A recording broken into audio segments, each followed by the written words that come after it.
அவன் எனக்கு ஃபோன் பண்ணுறான்.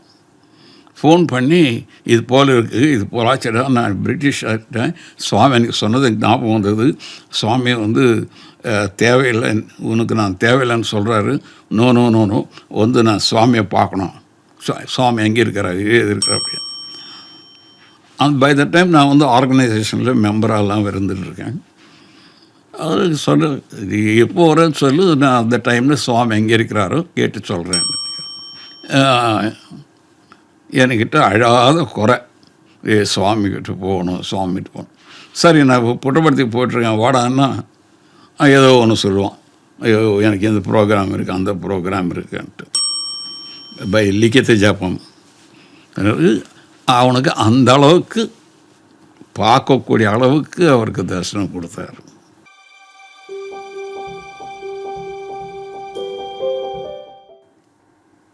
ஆயிரத்தி 1966 ஆண்டிலிருந்து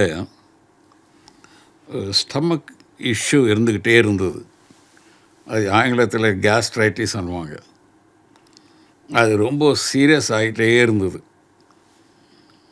அந்த எந்த அளவுக்கு சீரியஸ்னால், திடீர்னு வலி வரும். வலி வந்த பிறகு பரால்கான்ட்டு ஒரு இன்ஜெக்ஷன் இருக்குது, அதை நான் போட்டுக்கிட்டேன்னாக்கா உடனே அந்த வலி போயிடும். சடனாக வரும். நான் எல்லா டாக்டர்ஸும் கன்சல்ட் பண்ணிட்டேன். ஸோ டாக்டர்ஸ் எல்லாம் இதுக்கு மருந்து தான் சாப்பிட்ணும், நீங்கள் வந்து தயிர் சாதம் காரம் இல்லாமல் சாப்பிட்ணும். இதுக்காக நான் வந்து ஒரு பருப்பு சாதம், தயிர் சாதம் இதுதான் சாப்பிட்டுட்டு இருந்தேன். இருந்தாலும் அந்த சடனாக இந்த பெயின் வந்துடும். எனக்கு என்ன தெரியுதுன்னா, இவர் டாக்டர் ரங்கபாஷ்யம்ன்ட்டு அவர் is a very famous doctor, Swami devotee. அவர் வந்து கேஸ்ட்ரோ என்ட்ராலஜிஸ்ட். அவரையும் கன்சல்ட் பண்ணேன். அவரும் சொன்னார், சார் எனக்கு ஆப்ரேஷன் பண்ணிவிடுங்க அப்படின்னு. இல்லை இது ஆப்ரேஷன்லாம் பண்ணால் கூட தீராது, operation is not a solution, so வேண்டாம், மருந்தே சாப்பிடுன்ட்டார். இது கார்ப்பரேஷனில் என்னோட ஒர்க் பண்ணிருந்த கொலீக் பாலகிருஷ்ணன், அவரும் ஒரு இன்ஜினியர். அவருக்கு வந்து எனக்கு சுவாமி மேலே ஒரு நம்பிக்கை இருக்குது, பக்தி இருக்குன்றது தெரியும். அதனால் அவன் என்ன சொன்னான், அப்பப்போ ரூமுக்கு வந்து பேசுவான். அவர் வீட்டில் வந்து படங்களெல்லாம் விபூதி வருமா, தேனை வருமா அப்படின்னு சொல்லிகிட்டு இருப்பான்.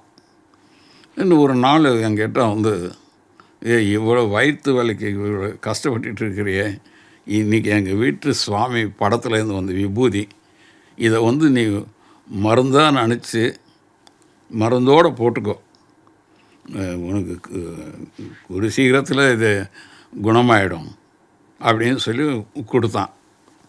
அது வாங்கிட்டேன், ஜஸ்ட் லைக் தட். சரி, அவனோட ஃபெய்த்தெல்லாம் கிடையாது, வாங்கிட்டேன். வாங்கி அன்றைக்கி ஈவினிங்கு வீட்டில் பசங்களோட பேசிக்கிட்டே இருந்தேன், விளையாடிக்கிட்டே இருந்தேன். திடீர்னு ஒரு பெயின் வந்துடுது.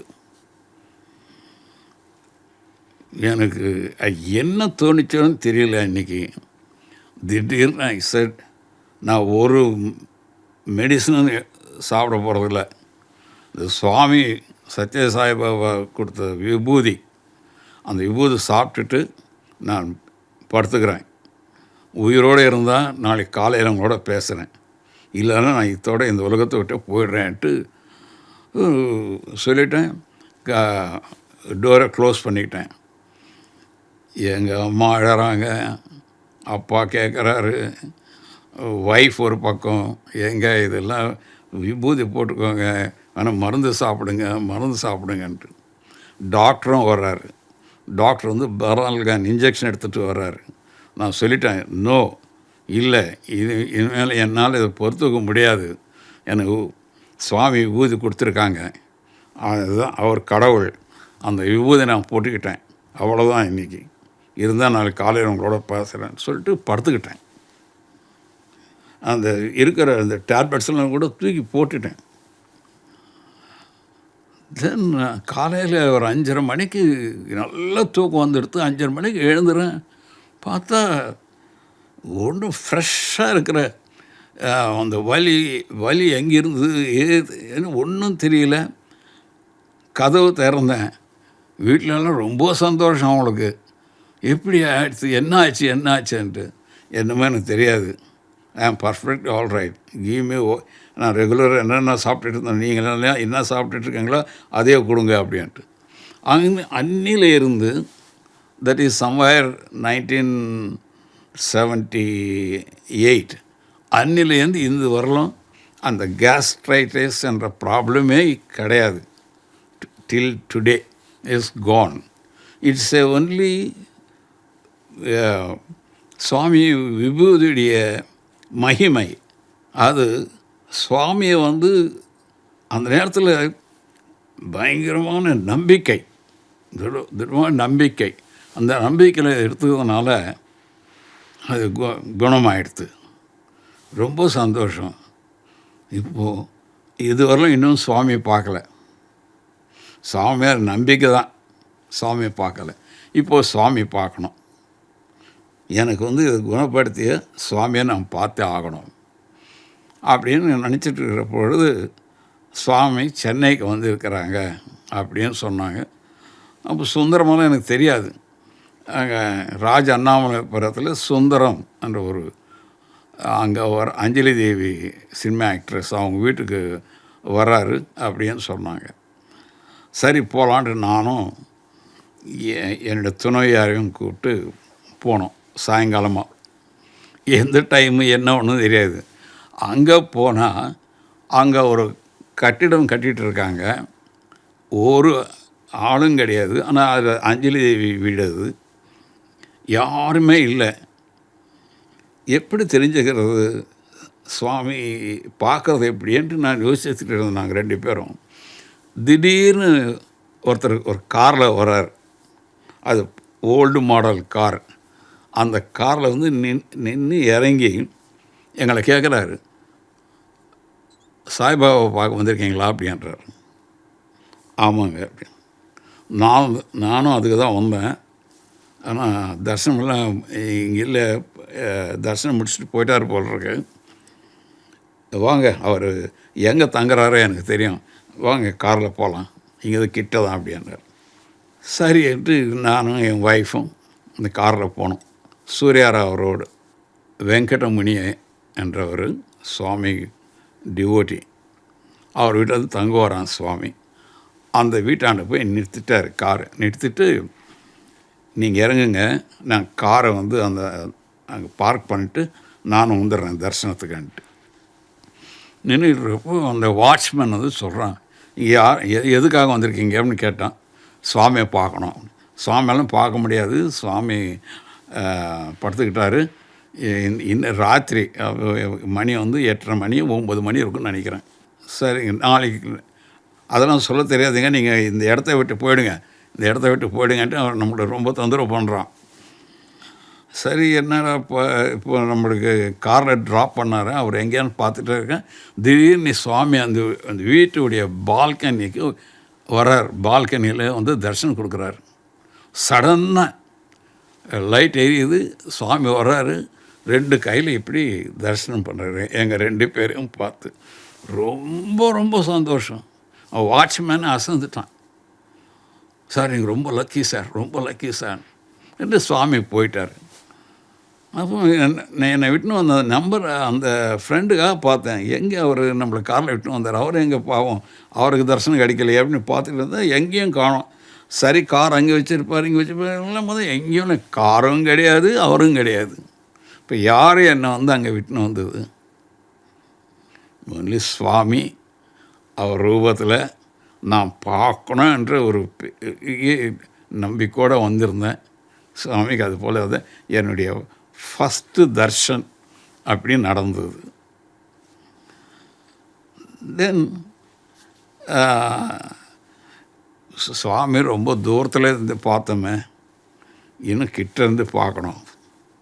ஒரு பார்க்க சுவாமியை பார்க்க எல்லாரையுமே இப்போ திரும்பி பார்க்கணுன்றது தான் இருக்கும், எல்லாருக்குமே விருப்பம். இதே எனக்கு விபூதி கொடுத்த ஃப்ரெண்டு டிக்கெட்டை வாங்கின்னு வரோம் புட்டபர்த்தி போகிறதுக்கு. சுவாமி 55வது பிறந்தநாள், நம்ம 22 நவம்பர் பஸ் டிக்கெட் 2 வாங்கி வந்திருக்கிறேன், உனக்கும் எனக்கும், என்னோட வரியா அப்படின்னா. அற இன்னும் புட்டபர்த்திக்கு போகிறோன்னு இதோட சான்ஸ் ஆகிட்டு, சரி நான் வந்துடுறேன் அப்படின்ட்டு. ஸோ அதுக்கு நான் ரெடி பண்ணிக்கிட்டு இருக்கேன். புட்டபர்த்திக்கு போயிட்டு 22ஆந்தேதி போகிறது, தரிசனமாகிறது, தரிசனம் பண்ணோன்னா அன்றைக்கி ராத்திரி சென்னைக்கு வந்துடுறது. நவம்பர் 20ஆம் தேதிக்கு சுவாமி சீஃப் மினிஸ்டர் அவருடைய கார் ஒரு ஆக்சிடெண்ட்டில் ஒரு குவீன் மேரிஸ் காலேஜில், பீச் ரோட்டில் queen Mary's college professor road cross பண்ணுறப்போ அதை இடிச்சிட்டாங்க. சிஎம் அந்த டாக்டரை பர்சனலாக ஒரு காரில் தூக்கிட்டு போய் ராயப்பேட்டையில் ஹாஸ்பிட்டல் அட்மிட் பண்ணி அதெல்லாம் பண்ணுறாரு. எங்களுக்கு மெசேஜ் வருது, இது ஒரு கார் ஆக்சிடெண்ட் நடந்தது அங்கே, இதுபோல் விபத்துகள் அங்கே நடக்கக்கூடாது, உடனே ப்ரொபோசல்ஸ் கொடுக்கணும் அப்படின்னு. நான் அப்போ டிராஃபிக் இன்ஜினியராக இருந்தேன். ஸோ உடனே இப்போ சிஎம் கார் ஆக்சிடெண்ட் என்ன பண்ணுறது, நேராக போய் எல்லாம் உடனே போய் அதுக்கு என்னென்ன பண்ணணும் அது பண்ணணும், இப்போ ப்ரொபோசல்ஸ் எல்லாம் போட்டு ரெடியாக வச்சு கவர்மெண்ட்டுக்கு கொடுத்தாச்சு. அன்றைக்கே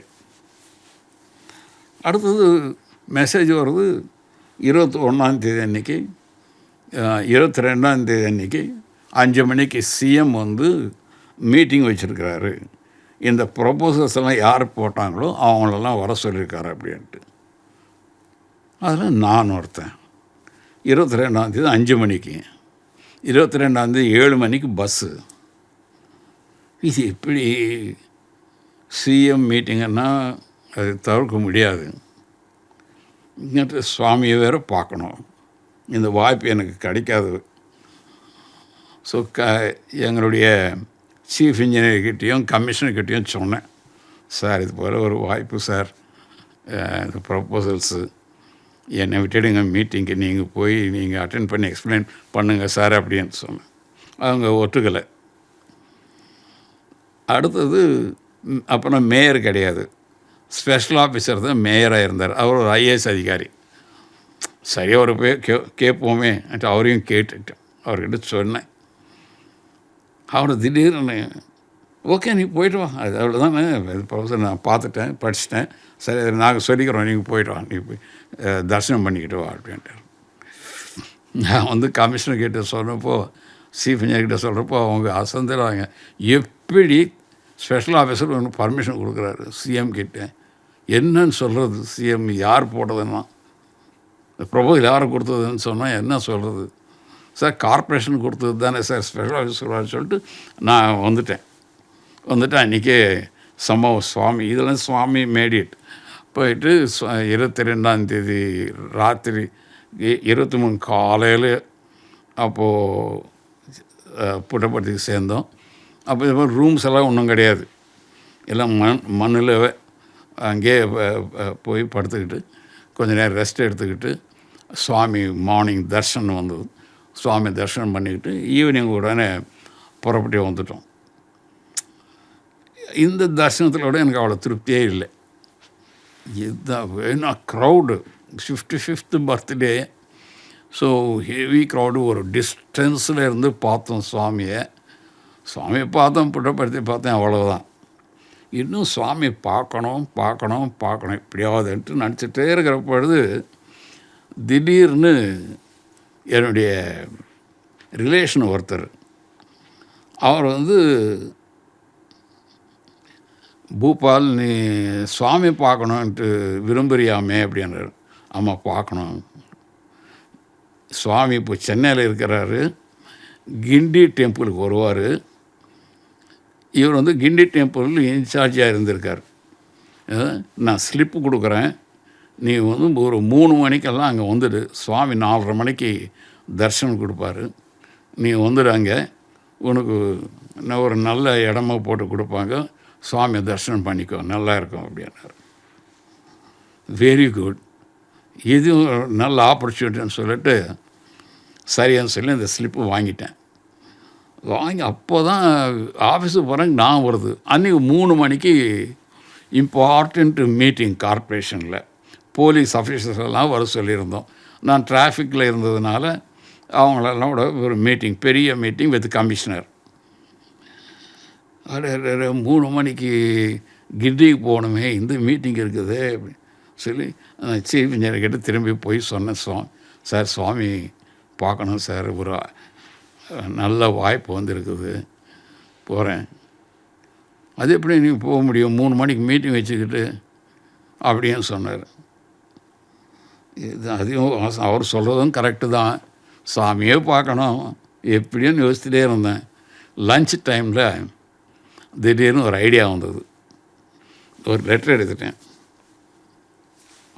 எங்கள் அம்மா சீரியஸாக இருக்காங்களாம், ஹாஸ்பிட்டலில் அட்மிட் பண்ணிட்டாங்களாம், என்னை உடனே வர சொல்கிறாங்கன்னு சொல்லி அந்த லெட்டரை கொடுத்துட்டு நான் யாருக்கும் சொல்லாமல் கிண்டிக்கு போயிட்டேன். ஸோ அம்மாவுக்கு உடம்பு சரியில்லை, ஹாஸ்பிட்டலுக்காக சீஃப் இன்ஜினியர் என்ன சொல்லுவார். போனேன் 3:30 மணிக்கெல்லாம் அங்கே போயிட்டேன். என்னை சுவாமி சிம்மாசனம் அதுக்கு ஃப்ரண்டில் உட்கார வச்சாங்க. First man. எனக்கு ரொம்ப சந்தோஷம். சுவாமி சிம்மாசனம் கிட்ட சுவாமி நல்லா தரிசனம் பண்ணிக்கலாம் அப்படின்ட்டு. 4:30 ஆச்சு, 5 ஆச்சு, 5:30 ஆச்சு, ஒன்றும் சத்தம் காணும். ஃபுல் க்ரௌட் வந்துட்டாங்க கிண்டி டெம்பிளில். அவங்க இந்த ஆர்கனைசர்ஸ் எல்லாம் அங்கே இங்கே போகிறாங்க தவிர்த்து ஒன்றும் அனௌன்ஸ்மெண்ட்டும் கிடையாது.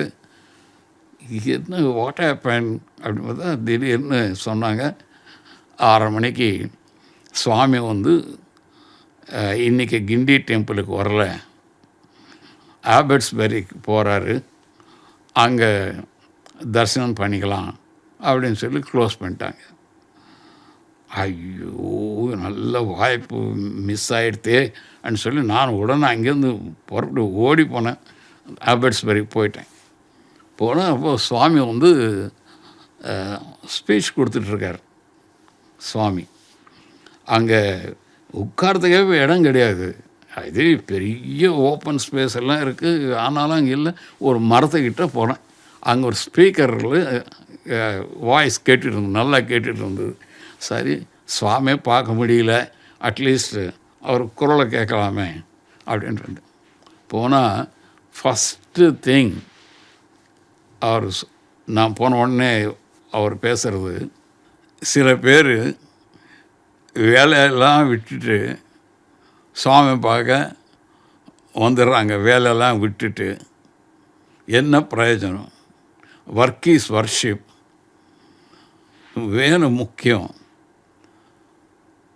டியூட்டி இஸ் டிவைன் இப்படின்ட்டு போய் பேசலாம் வர்றாங்க, பொட்டுப்படுத்திக்க வர்றாங்க.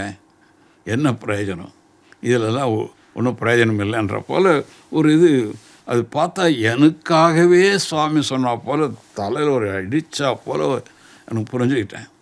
ஐயோ நம்ம செய்தி தப்பு தானே, அம்மா ஹாஸ்பிட்டலில் இருக்காங்கன்னு போய் சொல்லிட்டு வந்துட்டேனே, முக்கியமான கடமை இருந்தது ஆஃபீஸில், இதுக்கு தான் சுவாமி சொல்கிறார் போருக்கு, இதனால தான் எனக்கு தரிசனமே கொடுக்கல சுவாமி நினச்சா அது ரொம்ப ஸ்ட்ராங்காக என் மனசில் பதிவாயிடுச்சு. So I decided I should not just speak lie. Hereafter speak only the truth. இது பிக்கஸ்ட் லெசன் ஐ லேர்ன்ட். இது எனக்கு வாழ்க்கையில் எவ்வளவோ நன்மைகள் நடந்திருக்கு. இதில் ஒரு எக்ஸாம்பிள், நான் கார்ப்பரேஷனில் ஒரு யூனியன் லீடராக இருந்தேன். தென் ப்ரொமோஷன் கொடுக்குறப்போ நான் யூனியன் லீடராக இருக்கக்கூடாதுன்னு சொன்னாங்க. சரி கம்பல்சரி, சரி யூனியன் லீடராகவும் இல்லை. அந்த நேரத்தில் ஸ்ட்ரைக் பண்ணுறாங்க கவர்மெண்ட்டில். ஆல் கவர்மெண்ட் எம்ப்ளாயீஸ் எல்லாம் ஸ்ட்ரைக் பண்ணுறாங்க. அவங்க கார்ப்பரேஷன் எம்ப்ளாயீஸும் கூட அந்த ஸ்ட்ரைக்கில் ஜாயின் பண்ணுங்கன்னு தேர் ப்ரெஷரைசிங். அப்போது நம்ம மாநகராட்சி லேபர் லீடர்ஸ் எல்லாம் என்கிட்ட என்னை ஒப்பீனியன் கேட்டாங்க. நான் வேணாம் இப்போ வேண்டாம், நல்லதில்லை, இன்னும் சில நாள் ஆகட்டும், அப்புறம் பார்த்தோம்னா இப்போட்டு ஸ்ட்ரைக்கில் ஜாயின் பண்ண வேணான்னு போய் சொன்னேன். அவங்க என்ன பண்ணாங்க, சார் நீங்கள் ரூமில் சொல்லாதீங்க, அங்கே எல்லாம் மெம்பர்ஸ் எல்லாம் காத்துட்ருக்காங்க, நீங்கள் வந்து நேராக சொல்லுங்கள், நீங்கள் சொன்னதான் கேட்பாங்க, நாங்கள் சொன்னால் ஏற்றுக்க மாட்டேன்றாங்க. ஸோ நான் போய் சொன்னேன் அவங்களுக்கு, ஆல் லீடர்ஸ்கிட்டலாம் போய் சொன்னேன் ஸ்ட்ரைக் பண்ண வேணான்ட்டு. ஸோ ஸ்ட்ரைக்கும் பண்ணலை. இது கடையில் எனக்கு ஒரு கமிஷனர்கிட்ட ஒரு மெமோ வருது, நீ வந்து ரூல்ஸ் அண்ட் ரெகுலேஷன்ஸ் எல்லாம் ஃபாலோ பண்ணாமல் இன்னும் யூனியன் பீப்புளோட பேசிகிட்ருக்கிற, இது சரியில்லை, உனக்கு பனிஷ்மெண்ட்டு கொடுக்கணும் அப்படின்ட்டு இதுக்கு எக்ஸ்ப்ளனேஷன் கேட்டாங்க. ஸோ நான் சொன்னேன், இல்லை நான் போனது உண்மை தான், பேசுனது உண்மை தான், ஆனால் ஸ்ட்ரைக்கில் கலந்துக்கூடாதுன்னு தான் சொன்னேனே தவிர ஸ்ட்ரைக்கில் நீங்களும் இருக்கணும், இன்வால்வ் ஆகணும்னு சொல்லலை அப்படின்னு சொன்னேன். கமிஷனர் கூப்பிட்டு எனக்கு கேட்டார், என்ன விஜிலன்ஸ் ஆஃபீஸர் இது போல் ரிப்போர்ட் கொடுத்துருக்காரு, நீங்கள் இல்லைன்றீங்களே? ஆமாம் சார், நான் இல்லை, நான் சொல்லலை அப்படின்னேன். பரவாயில்ல, என்னை மன்னிச்சிட்டுருக்காங்க, ப்ளீஸ் எக்ஸ்கியூஸ் மீ அன்ட்டு ஒரு எழுதி கொடுத்துட்டுங்க, நான் உன்னை ட்ராப் பண்ணிடுறேன் அப்படின்னாரு. நான் வந்து ஏற்றுக்கலை. இல்லை, நான் போய் பேசக்கூடாது, உண்மை தான் பேசணுன்றதுக்காக நான் இல்லை சார், அப்படி இல்லை. அவர் கமிஷன் என்ன பண்ணார், இந்த விஜிலன்ஸ் ஆஃபீஸர் ரிப்போர்ட்டை வச்சுக்கிட்டு கவர்மெண்ட்டுக்கு அனுப்பிச்சிட்டாரு. கவர்மெண்ட்டில் 2 வருஷம் இது ப்ரொமோஷன்லாம் கொடுக்கக்கூடாது அப்படின்ட்டு ஒரு ஆர்டர் கொடுத்துட்டாங்க. சரி, கவர்மெண்ட் என்ன சொன்னது, நிறைய பேர் வந்து கோர்ட்டுக்கெல்லாம் போங்கன்னாங்க. நான் கோர்ட்டுக்கெல்லாம் போக விரும்பலை, சுவாமி இருக்கார், சுவாமிகிட்ட பெரிய பண்ணிகிட்ருப்பேன், அவ்வளோதான். இது என்ன எடுத்து 2 வருஷம் ஆன பிறகு எனக்கு ப்ரொமோஷன் கொடுத்தாங்க. அப்போது சென்னையில் வந்து ஒரு 10 ஃப்ளைஓவர் கட்டியிருந்தாங்க அந்த கவர்மெண்ட் சேஞ்ச் ஆன உடனே அடுத்த கவர்மெண்ட் வந்து அந்த ஃப்ளைஓவர்லலாம் ஊழல் நடந்திருக்குதுன்னு சொல்லிட்டு அங்கே அப்போ இருக்கிற இந்த ஃபார்மர் சீஃப் மினிஸ்டர், மேயரு, இவங்களெல்லாம் அரெஸ்ட் பண்ணிட்டாங்க. கார்ப்பரேஷனில் சில இன்ஜினியர்ஸும் அரெஸ்ட் பண்ணி போயிட்டாங்க. அந்த நேரத்தில் நான் வந்து மலேசியாவில் இருக்கிறேன் என் டாக்டரோட. அங்கே இந்த நியூஸ் வருது. நான் அது வந்து போயிட்டேன். ஐயோ, நான் இப்போ சீஃப் இன்ஜினியராக இருக்கிறேன், எங்காவது என்னாச்சு என்னன்னு புரியல. ஸோ அங்கேருந்து என்னுடைய கொலீக்ஸ்க்கெல்லாம் ஃபோன் பண்ணுறேன், ஒருத்தரும் ஃபோன் எடுக்க மாட்டேன்றான். நான் உடனே என் ட்ரிப்பெல்லாம் கேன்சல் பண்ணிவிட்டு உடனே சென்னைக்கு வந்துட்டேன். இப்போ என் அஃபிஷியல் கார் டிரைவர் அவர் கிடச்சா, அவன் வந்து ஏர்போர்ட்டுக்கு காரை கொண்டு வந்தான். காரில் ஏறி அவனை முதல்ல கேட்டேன், என்னடா நடந்தது என்னன்ட்டு. அவன் சொன்னான், இது போல் நடந்தது சார், அவங்க நடுராத்திரியில் அரெஸ்ட் பண்ணிட்டாங்க, கார்ப்பரேஷன் இது இன்ஜினியர் அரெஸ்ட் பண்ணிட்டாங்க, அந்த இன்ஜினியர் அரெஸ்ட் பண்ணிட்டாங்க, மேயர் அரெஸ்ட் பண்ணிட்டாங்க, அதெல்லாம் சொன்னேன். என் கதை என்னடா அப்படின்னு கேட்டேன். சார், உங்களை பற்றி ஒன்றும் பேசிக்கவே இல்லை சார், நீங்கள் உங்களுக்கு ஒன்றும் ஆகலை சார், ஆகாது சார் அப்படின்னா. எனக்கு பெரிய ரிலீஃப். அது அடுத்த நாள் ஆஃபீஸுக்கு போய் அப்போ புது கமிஷனர் அவர்கிட்ட போய் ரிப்போர்ட் பண்ணேன். அந்த கமிஷனர் வந்து ஏற்கனவே எனக்கு தெரிஞ்சவர், அவர் என்னுடைய ஒர்க்கெல்லாம் பார்த்துருக்கிறவர். அவர்கிட்ட ப்ரெஷர் வருது, பூபால் அரெஸ்ட் பண்ணணுன்ட்டு. அவர் சொல்கிறார் என்கிட்ட, உன் பேருக்கு பாதில் நீ சீஃப் இன்ஜினியர், நான் அப்புறம் ஃபைலெல்லாம் பார்த்தேன், நீ வந்து நீ சீஃப் இன்ஜினியர் ஆன பிறகு முன்னால் நடந்தது தான் கேஸ், நீ சீஃப் இன்ஜினியர் ஆன பிறகு ஒன்றும் கிடையாது, அதுக்கு முன்னால் தான் அப்படின்னு சொல்லி நான் வந்து எடுத்து சொல்லிட்டேன் கவர்மெண்ட்டுக்கு. அந்த நேரத்தில் பூபால் சீஃப் இன்ஜினியர் கிடையாதுன்னு சொல்லிட்டேன், அவங்க ஒத்துக்கிட்டாங்க அப்படின்ட்டு. அதுதான் பார்த்தேன். அந்த 2 வருஷத்துக்கு எனக்கு அந்த ப்ரொமோஷன் கொடுத்துருந்தாங்களான்னா நான் டெஃபினட்டாக ஜெயிலுக்கு போயிருப்பேன், என்னுடைய அஃபிஷியல் கேரியரே டோட்டலாக கொலாப்ஸ் ஆகிட்ருக்கும். ஸோ அந்த சுவாமி வந்து அதை போஸ்ட்போன் பண்ணுறாரு. அப்போது வலி எடுக்குது. ஆனால் அதோடைய ரிசல்ட் அப்போ தான் தெரியுது. உண்மை எப்போவுமே கசக்கும். ஆனால் போக போக அதுதான் அவங்களுக்கு ரிலீஃப் கொடுக்கும். So this a very big lesson I learn from that onwards. அப்போவே அந்த எப்போ கிண்டியில் சுவாமி ஆபேஸ்பேட்டில் சொன்னாரோ அன்னிலேருந்து நான் வந்து போய் பேசுறதை விட்டுட்டேன். பேசாமல் இருப்பேன், பேசினா உண்மை தான் பேசுவேன். அதுதான் முக்கியம்.